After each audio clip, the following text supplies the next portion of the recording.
Hey everyone, welcome back to the channel. Thinking of buying or selling a digital asset like a website, app, or YouTube channel? In this quick tutorial, I will show you how to create your Flippa account, your first step into the digital marketplace. First of all, go to flippa.com and click the sign up button at the top right corner of the page.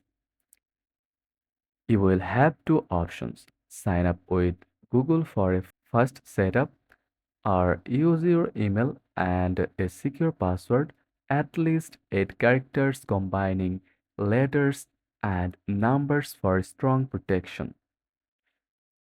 After registering, Flippa will send a confirmation email.